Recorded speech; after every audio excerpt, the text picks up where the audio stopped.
Tumatawag sa akin kanina si Lynette, di ko naman nasagot. Sa akin din, Chang. Tumatawag, hindi ko rin nasagot kasi di ba ang daming tao kanina. Ang dami, Nasaan kaya siya ngayon? Ewan ko doon. Kaya nga, tawag, subukan mo. Chang, Susan. Diyosa. Ay, eto pala kayo eh. Buti nakita namin kayo. Papunta talaga kami sa inyo eh. Bakit, RJ? May problema ba? Sorry nga pala, Lynette. Hindi ko nasagot yung telepono kanina. Oh, huwag niyo sabing LQ na naman kayong dalawa, ha? Kakaumpisa niyo pa lang. Diyosa, wala kaming LQ. Sa katunayan, kabaliktaran. Chang, Susan, Diyosa. Gusto ko sana magpaalam at hingin ng blessing ninyo. Kasi papakasalan ko na si Lynette.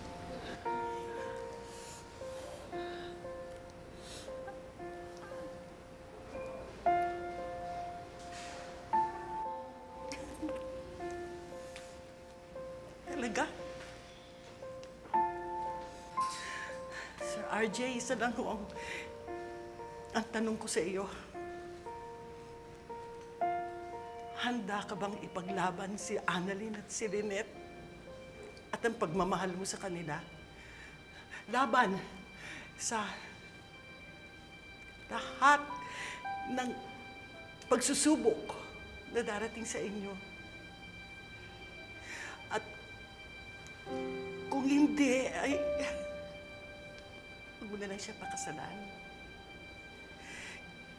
Ipagpapatuloy ko na lang ang paglalaban para sa kanila. Dati ko na naman ginagawa yun eh. Chang, Susan. Alam kong marami na akong nagawa para pagdudahan mo yung pagmamahal ko kay Lynette. At isa lang ang hinihingi ko sa'yo. Nabigyan mo ako ng pagkakataon na patunayan sa'yo na mahal ko si Lynette. At opo, handa akong ipaglaban si Annalyn at saka si Lynette. At ang pagmamahal ko sa kanila. At ang buong pamilya nila, kasama kayo ni Diyosa. Talaga, Dok? Ako, Dok, ha? Simple lang naman yung pakiusap ko, Dok, bilang kaibigan, Dok. Kung sakaling dumating yung pagkakataon na maramdaman mo, mabawasan yung pagmamahal mo sa kanya, o hindi na siya mahalaga sa'yo, soli mo na lang ulit sa amin. Kami na lang ni Chang Susan ulit. Kasi yung pagmamahal namin sa mag-inang yan, hindi mababawasan, Dok. Diyosa, hindi mangyayari yun. Hindi mababawasan ang pagmamahal ko kay Lynette. Araw-araw, lalo ko silang mamahalin.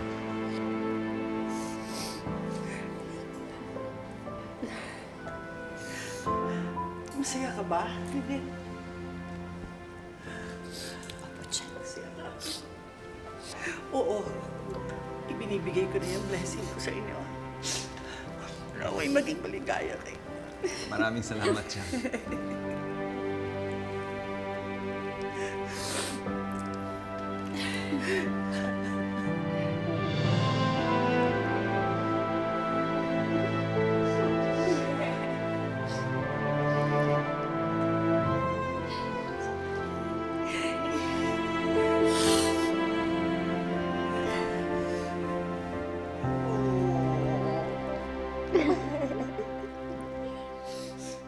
Ay, grabe, no? Ang sweet talaga ng proposal ni Doc RJ. Oo, totoo, sinabi ko. Tapos si Tita Lynette, ang cute-cute kasi nung una galit pa siya. Eh, nga, pero natakot ako dun, ah. Kala ko talaga magagalit siya. Nagulat rin ako. Ang cute-cute nun. Pero natutuwa ako. Kasi finally, engaged na si Doc RJ tsaka si Tita Lynette. Tagal din. Akala ko di sila magkakatulungan. Ano sabi mo? Ay, Doc, hindi mo alam. Ito na nga ang latest. Si Doc RJ finally nag-propose na kay Tita Lynette. Yes, at si Tita Lynette naman tinanggap na niya, kaya engaged na sila. Sobrang cute. Ano, sweet na eh. Yung banner pa. Butik na maging me will you marry. Ganun. Sa sobrang Dr. Santos? Oh, congratulations to your parents. I heard they are engaged. Thank you. By the way, Did you get my special gift? Oh yeah, your weird gift. Will? It's really good for you. It has a lot of benefits.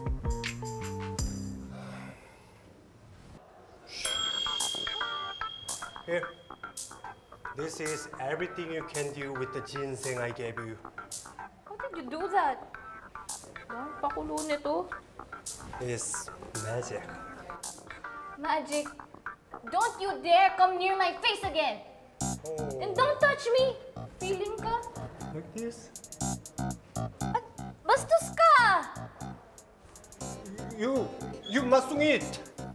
Ha? Gusto mo sampalin kita? What? I said, do you want me to slap you? Why are you laughing? I mean, how? You can't do that. You know, you can't reach me. You're too...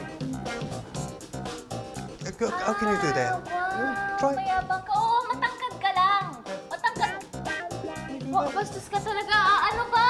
Doc Annalyn, buti na butang kita. Kailangan kita makausap. Kayo ni Dr. Kim. Doc Annalyn, I'm assigning you to be Dr. Kim's guide. You know, like a tour guide. He's new here and I figured he could use someone to show him around. Po, Dok, busy po kasi ako. Pwede iba na lang po gumawa. But he specifically requested you. He asked for you.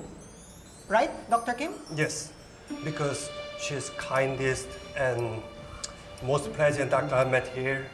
And I never seen her be grumpy or never masumi. Oh, wait. Excuse me, I have to take this call.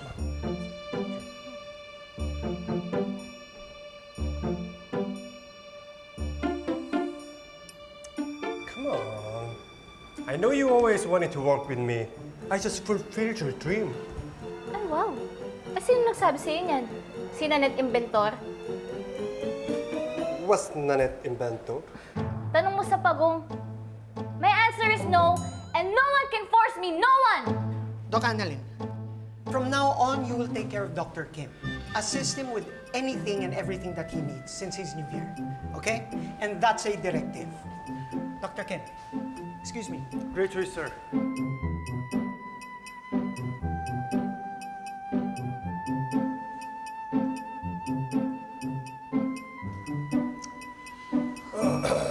Dr. Santos, I would like to eat good Filipino food. So maybe, could you make it for me? By the way, you can't say no. See you later. Ito sa ba kang gumawa ng Filipino food?